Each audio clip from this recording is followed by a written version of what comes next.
Muy buenas tardes. Profesora, buenas tardes. Buenas tardes con todos. Ernesto, veo que has cambiado de mascota, ¿no? Sí, era hora de un cambio. Pero esa mascotita es tuya o no? Claro, también. ¿O es solo una foto? Ah, no, no, es solo una foto que encontré en internet. Ah, pero ahí detrás se escucha una mascota, ¿no? Sí, de repente es del vecino. Sí, Se escucha una mascota también aquí, una de mis vecinos también que siempre ladra. Ok. sí, Buenas menos mal no tardes. interrumpe. Sí, pues buenas tardes a todos y a todas. En unos minutos, en 3 minutos, se va a abrir eh, la plataforma con el cuestionario con la PC4. Y les voy a pedir por favor que vayan a Paideia, observen, debe haber ahí un enlace que los va a llevar en 2 minutos al cuestionario de preguntas.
Por favor, ¿me podrían confirmar si ya pueden visualizar el cuestionario? Sí, profesora, ya se puede. Excelente, muchas gracias. Éxitos entonces en la PC4. Sí, profesora. Buenas tardes. Muy bien, ya la práctica ha concluido. En unos minutos probablemente ya esté habilitado para que puedan observar los resultados. ¿Qué tal les fue? Esta vez les otorgué unos minutos más para que pudieran. Me confirman, por favor, que ya pueden visualizar los resultados. Me están informando que ya está habilitada la plataforma.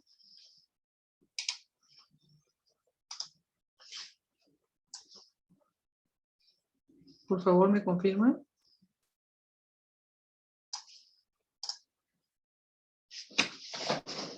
Sí, profesora, ya se ven los resultados. Está. Muy bien. ¿Qué tal les fue el día de hoy? ¿Qué les parecieron las preguntas? Como ustedes pueden observar, son los temas que hemos venido trabajando en clase, pero quería saber cómo les ha ido. ¿Mm?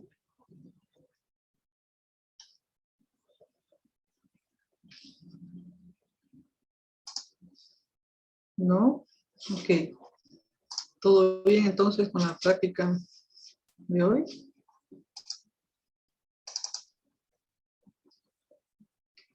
Voy a compartir con ustedes la presentación, el tema que tenemos pendiente. Nos quedó de la clase anterior un tema con respecto a la costumbre, y es la relación entre costumbre y tratado. Una de esas relaciones ya la vimos nosotros en la clase anterior.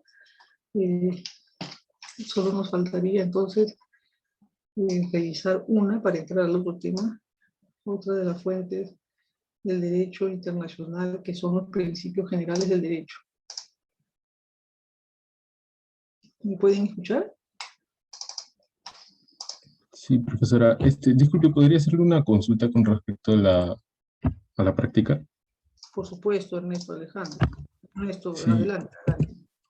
gracias. Hay una pregunta, la de el país A alega que las resoluciones emitidas por la Asamblea General de la ONU no son vinculantes. ¿Esa? Ya, déjame un segundo, por favor, ubicarme en esa pregunta Sí, para poder responder con mayor precisión. no hay problema. Déjame ubicarme porque no es el mismo orden. Ya, ok, ya la tengo. Dime. Ella, donde dice el país C argumenta que en el caso de la opinión consultiva sobre el uso de armas nucleares, la Corte Internacional de Justicia concluyó que las resoluciones constituían una expresión de la opinión juris. No Eh, constituye. Disculpe, Dice las resoluciones no constituían. aquí dice constituían. ¿Qué constituían? En la práctica, Sí. No sé si alguien más puede confirmar que dice constituyen. que las resoluciones no constituían una expresión de la opinión juris. ¿Cuál es la No, consulta? a mí me sale que dice que, la CIJ concluyó que las resoluciones constituían una expresión de la opinión juris. Y por eso yo marqué lo señalado por el país C es incorrecto, porque en clase vimos lo contrario, ¿no? Que no constituían una expresión de la opinión juris, porque no había un consenso, ¿no? Había bastante difusión de opiniones. ¿Cuál es la pregunta, Ernesto? Bueno, ¿La a mí me 5? sale, no, es que está en desorden, pero empieza con el país A alega que las resoluciones emitidas por la Asamblea General de la ONU no son vinculantes. Ya, hasta ahí está bien. Profesora, buenas tardes. Yo tengo el mismo problema que Ernesto. He marcado la misma respuesta. ¿Quién me... A ver, un momentito. Voy a revisar en todo caso la plataforma y ver qué cosa es lo que aparece en este mismo instante. Denme un segundo, por favor.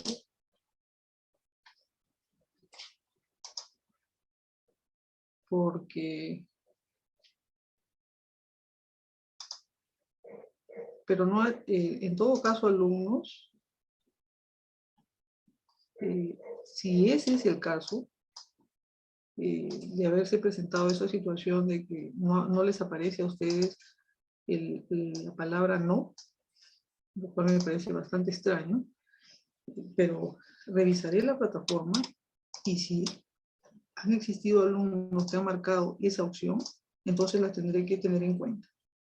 ¿Ok? Entonces, por favor, no se preocupen en ese sentido. Voy a revisar y en todo caso, si es así, veremos si esa pregunta tendría dos opciones en todo caso.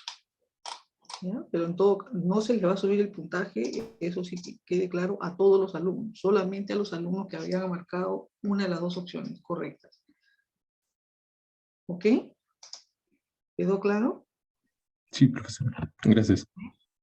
Pero como te digo, Ernesto, revisaré la plataforma primero para ver qué cosa es lo que aparece.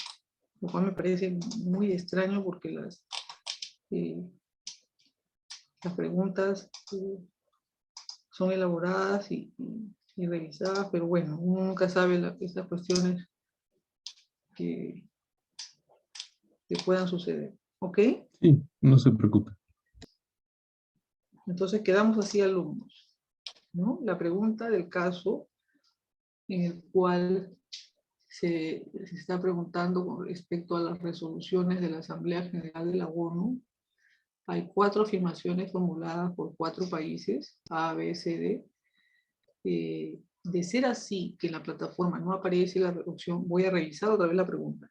Y si en la plataforma no aparece la opción que debe ser,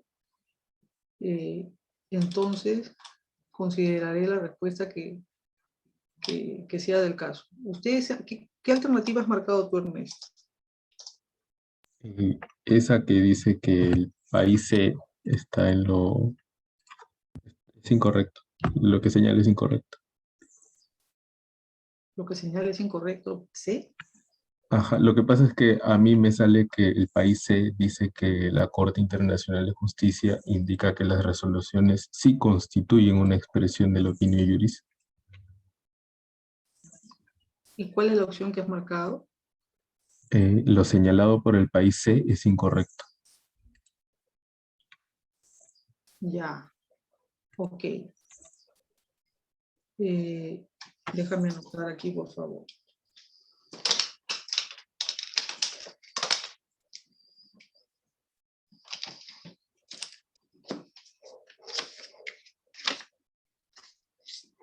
Dependiendo de cómo se ha formulado esa pregunta, haremos las correcciones del caso, pero entonces...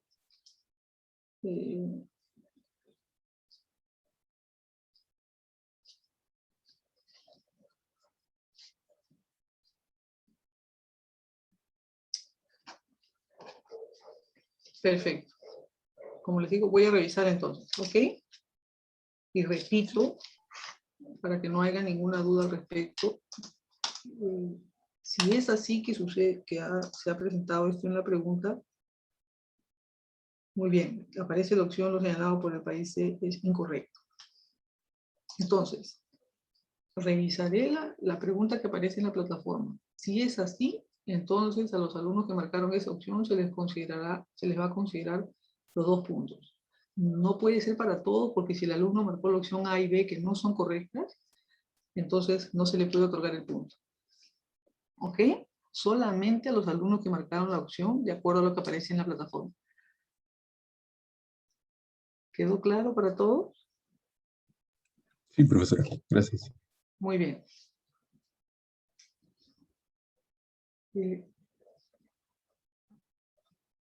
Cualquier cosa, entonces, Ernesto, me puedo comunicar contigo para hacerte la consulta, ¿no? Sí, no hay problema. Ok, perfecto. Muchas gracias. Ahora, entonces, sí vamos a continuar con la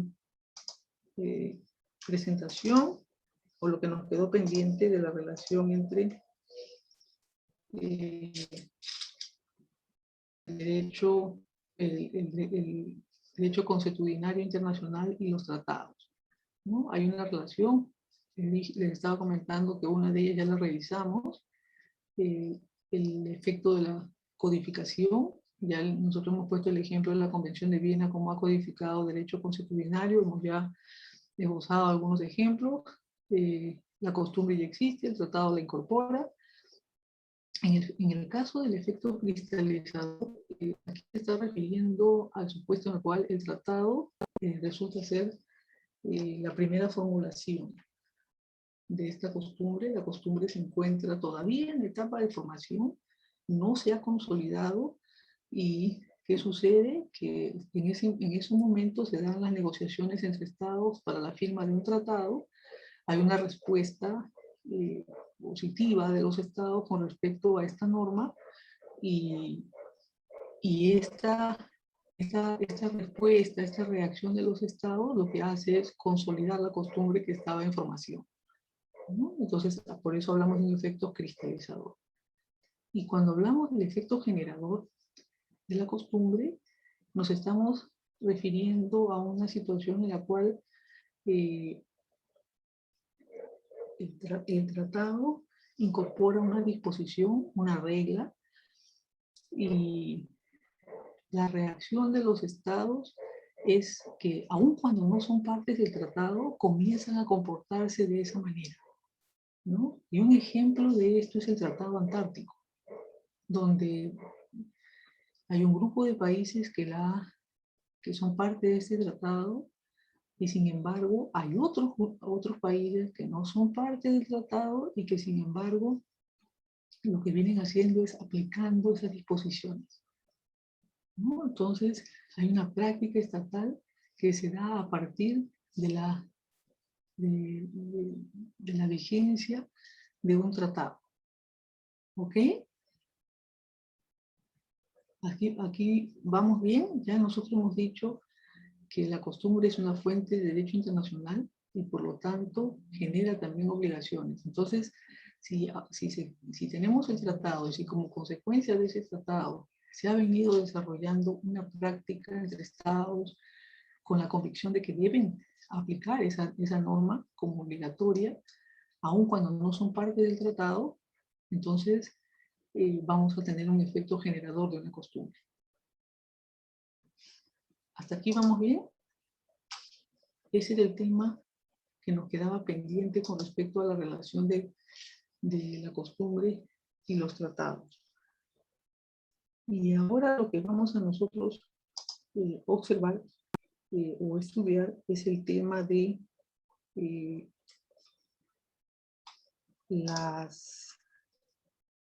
los principios generales del derecho. No sé si aquí tienen alguna pregunta en que los pueda ayudar.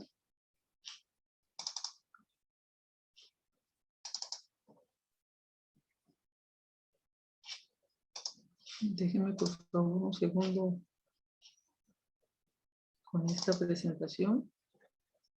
¿Qué son los principios generales del derecho internacional? Es el tema que vamos a abordar el día de hoy. Ustedes saben que hay principios generales del derecho que los tribunales nacionales aplican dentro de su jurisdicción. Pero además de estos principios del derecho internacional, perdón, del derecho nacional que los tribunales aplican dentro de su jurisdicción, también hay principios del derecho internacional. ¿No? Entonces, estos principios del derecho internacional son una fuente independiente, autónoma. ¿Ok? Eso es lo primero que quisiera que observen. ¿No? Así como nosotros hemos visto los tratados como fuente de derecho internacional, hemos visto la costumbre como fuente de derecho internacional, ahora nos toca ver los principios también como fuente. ¿No? Entonces, hay que marcar la diferencia entre los principios generales del derecho y la costumbre. Y una de las principales diferencias entre los principios generales del derecho internacional y la costumbre es que el principio no se basa en una práctica estatal. ¿Okay? El principio es, la existencia del principio como tal es independiente de la práctica de los estados. ¿Hasta aquí me siguen? ¿Los principios pueden estar recogidos en un tratado? Sí. ¿No? Pueden estar recogidos en un tratado, pero pueden no estar recogidos en un tratado e igualmente ser considerados como una fuente del derecho internacional como principio general y por lo tanto los tribunales lo van a aplicar. ¿Hasta aquí me siguen? Pero no es cualquier principio, ¿no? Hablamos de principios generales de derecho reconocidos por las naciones civilizadas, dice el artículo 38 del Estatuto de la Corte Internacional de Justicia. ¿Ustedes pueden ver la presentación? Profesora, no se puede ver. ¿No? A ver, a ver.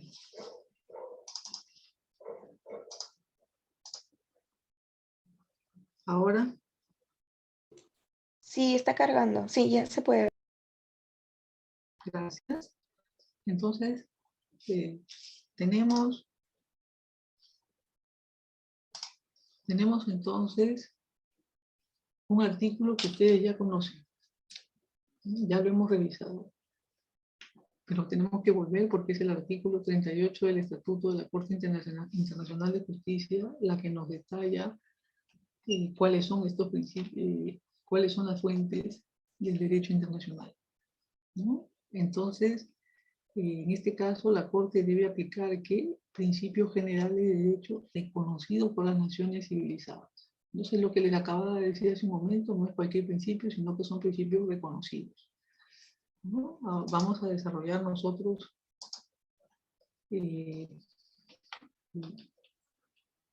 esta idea ¿no? Hay principios que el derecho internacional tiene en cuenta de los ordenamientos jurídicos internos, porque son principios que son comunes a ambos derechos, ¿no? Los aplican, son principios que son aplicados por tribunales nacionales, por tribunales internacionales. Perdón, déjenme. En la solución de controversias internacionales. Y aquí tenemos como ejemplo un principio que es muy invocado, como es el principio de la buena fe. Nosotros en el curso hemos puesto algunos ejemplos de casos en los cuales los estados han invocado este principio de la buena fe, ¿no? Vimos el caso, por ejemplo, de Guatemala contra el Perú en la OMC, ¿no? Y el otro principio es el Pacta de Subservana, que ustedes seguramente también ya lo conocen bastante bien. Ahora, ¿cuáles son las principales características de estos principios del derecho internacional? Primero, que se aplican a las relaciones internacionales, ¿no?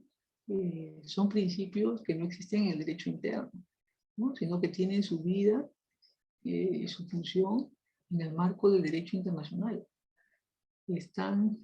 Son principios, muchos de estos principios están consagrados en la Carta de las Naciones Unidas. Y ustedes hay una resolución, que es la resolución 2625 de la Asamblea General de la ONU, a la cual también antes hemos hecho referencia en el curso, que precisamente detalla algunos de estos principios, ¿no? Del derecho internacional, como la igualdad soberana, el arreglo pacífico de controversias, la prohibición del uso de la fuerza, el principio de no intervención en asuntos internos, ¿no? Entonces son principios que van a ser aplicados por los tribunales internacionales en caso de presentarse alguna controversia entre estados. ¿Cuál es la terminología que ha utilizado la Corte Internacional de Justicia con respecto a estos principios del derecho internacional? ¿No? Aquí podemos nosotros ver un caso que ya también nosotros lo hemos mencionado en el curso a propósito del principio de no intervención, cuando lo estudiamos en su momento, es el caso de Nicaragua contra Estados Unidos y las actividades militares y paramilitares en territorio nicaragüense. ¿Qué nos dijo la Corte Internacional o cuál es la terminología que utiliza esta Corte al referirse a los principios del derecho internacional, ¿no? Entonces aquí también voy a pedir a algunos de ustedes, voluntarios o voluntarias, ¿no? Tengo a Nadia, ya, a ver, tengo a Nadia Romero, por favor, ¿podrías leer la primera afirmación del tribunal? Buenas tardes, profesora. Sí. Buenas tardes. Caso de actividades militares y paramilitares de Nicaragua contra Nicaragua 1986. La Corte Internacional de Justicia sostuvo que Estados Unidos violó el principio de la prohibición a la amenaza o uso de la fuerza. Muy bien. Entonces miren la terminología. En este caso la Corte nos dice principio de prohibición de amenaza o uso de la fuerza. ¿Okay? Vamos a ver cómo sigue la Corte refiriéndose a este tema. ¿Ok? Adelante, Gabriela Maldonado. Sí, la Corte Internacional de Justicia evaluó el principio de no intervención en los asuntos internos, el principio de no intervención en el derecho internacional. Muy bien, ¿no? Aquí nos referimos a otro principio, ¿no? Adelante, la alumna Nayeli Tiza. Sí, la Corte Internacional de Justicia se refirió al principio fundamental de soberanía del Estado, sobre el cual se basa todo el derecho internacional. Párrafo 241, 263. Muchas gracias. ¿Qué tenemos aquí? Ya no solamente la Corte nos dice que es un principio, sino nos dice que es un principio fundamental, ¿no? Aquí ya lo tenemos, la calificación que hace la Corte con respecto a este principio de la soberanía de los estados, ¿no? ¿Qué más tenemos, Flor? El principio de no intervención deriva del derecho constitucional internacional. Muchas gracias, Flor. Aquí ya nos dice la Corte cuál es la fuente de este principio, ¿no? ¿De dónde proviene? Miren ustedes, algo interesante. La Corte, algo que les comentaba hace un momento, ¿no? Los principios no necesariamente están en los tratados, ¿no? Aquí la Corte nos dice que este principio proviene ¿de dónde? Del derecho constitucional, ¿no? Entonces, el origen de los principios se puede ver, ¿no? A la costumbre internacional también. ¿Ok? Adelante, Jesús Manrique. Sí. El principio del respeto por la soberanía territorial, párrafo 251. Muchas gracias. Ahí ya vemos otro, ¿verdad? Y tenemos, ¿quién más sigue? La alumna María Gracia Cornejo. El principio de que las partes de una disputa deben buscar una solución por medios pacíficos. Muy bien. Entonces, me parece que también estaba en la lista la alumna Fernanda, ¿o me equivoco? ¿No? Tenemos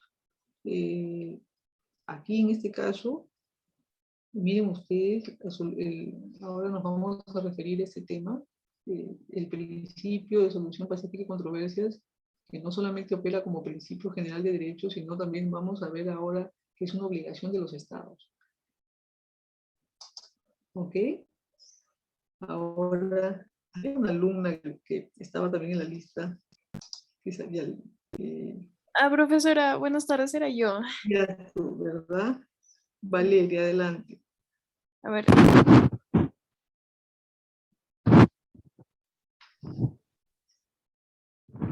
La obligatoriedad de los principios generales de derecho. ¿De dónde viene esa idea de que estos principios son obligatorios? ¿Mm? El origen de la convención muestra, aquí estamos hablando de la convención para la prevención y sanción del delito de genocidio. ¿Qué nos dice la Corte Internacional de Justicia? El origen de la convención muestra que la intención de la ONU era condenar y castigar el genocidio como un crimen en el derecho internacional. Entonces, Valeria, ¿qué más nos dice el tribunal? ¿Podrías leer el segundo párrafo? el que acabo de leer, el origen de la convención muestra No, que la el intención. segundo, el segundo. El tercero, ya. Los principios en que se basa esta convención son reconocidos por las naciones civilizadas como obligatorios para todos los estados, incluso sin ninguna relación convencional. Ahí está, gracias Valeria. Miren ustedes, ¿no? La Corte nos dice, los principios son obligatorios, aún cuando los estados no sean parte de un tratado. Por eso nos dicen, incluso sin ninguna relación convencional. ¿Se entendió esto?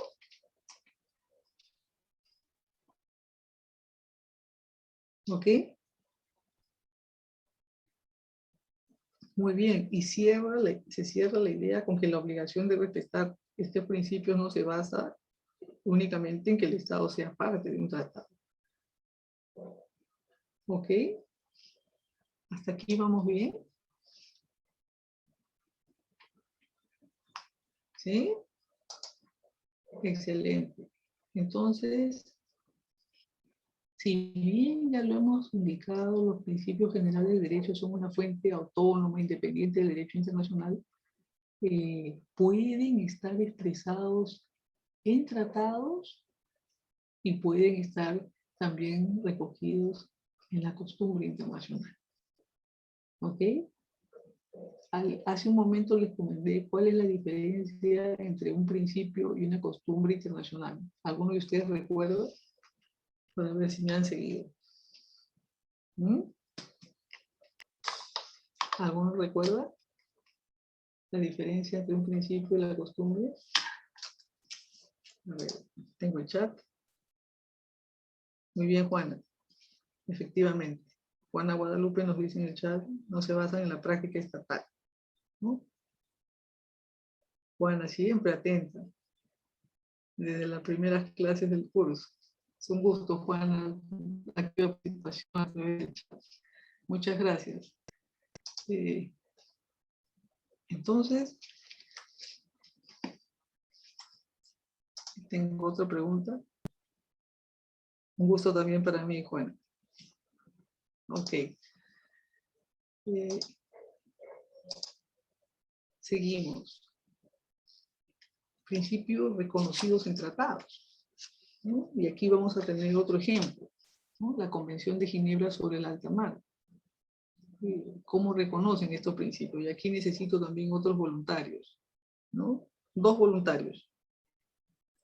O 1. Alguien que todavía... tengo a Gabriela, a Martín, Guamán y Nayeli Castillo. La siguiente, ¿te parece?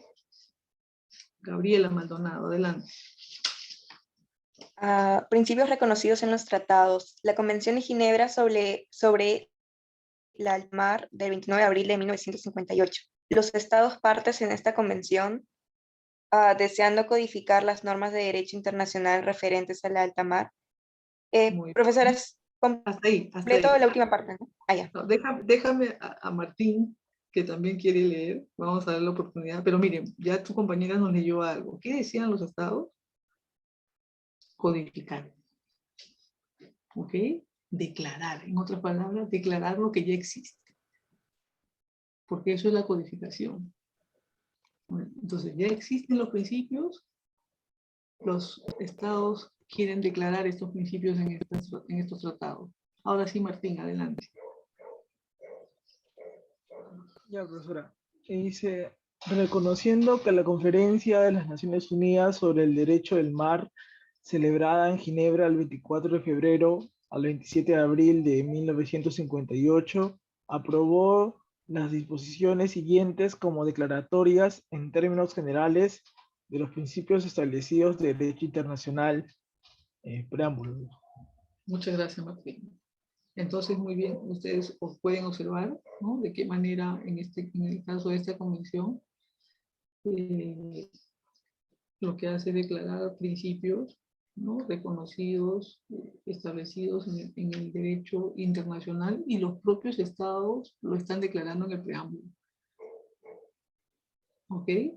Sin embargo, otras veces no necesariamente va a haber esta formulación expresa de que nosotros consagramos o declaramos los principios generales del derecho en torno a este tema, sino directamente incorporan el principio. ¿Ok? ¿Quedó claro? Entonces ya se sabe que existe el principio y los estados lo incorporan sin necesidad de decir declaramos. ¿Vamos bien hasta aquí? Adelante, alumna Cornejo. Profesora, y en este caso, como cuando hablamos de la codificación de la costumbre, incluso si luego, digamos, el tratado o el instrumento que haya codificado el principio ya no tenga efectos, igual la obligatoriedad del principio sobrevive, ¿cierto? Porque, digamos, ambas son fuentes de derecho. Exactamente, ¿no? Esa es una de las consecuencias, por ser fuentes independientes, porque si bien es cierto lo declara, ¿no?, el tratado va a declarar el principio. Si el día de mañana los estados deciden dar por terminado el tratado, eso no significa que el principio general del derecho internacional va a desaparecer. ¿Ok?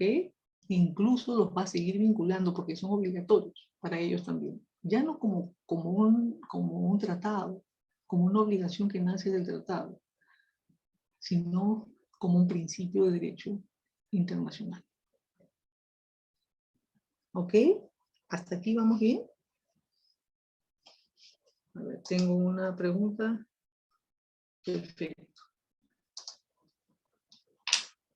¿Se va entendiendo esta idea de los principios? ¿No?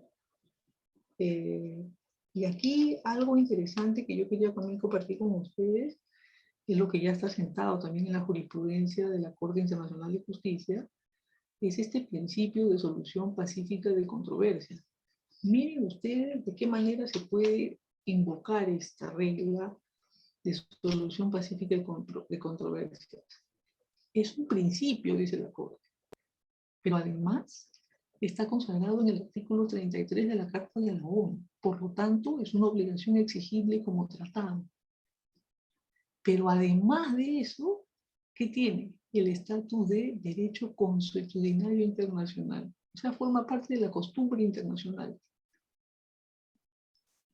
No sé si me siguen.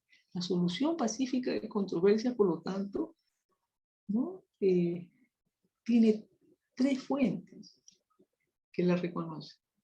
Como principio, la Carta de la ONU y el derecho consuetudinario internacional. ¿Vamos bien? Una misma regla. ¿Ok? ¿Hasta aquí vamos bien?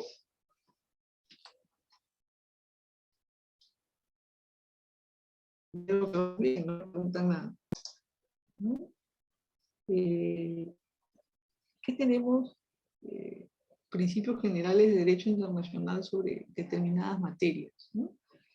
La Corte se ha referido también a estos principios que regulan, por ejemplo, la terminación de una relación convencional, ¿no? Por razón de incumplimiento, ¿no?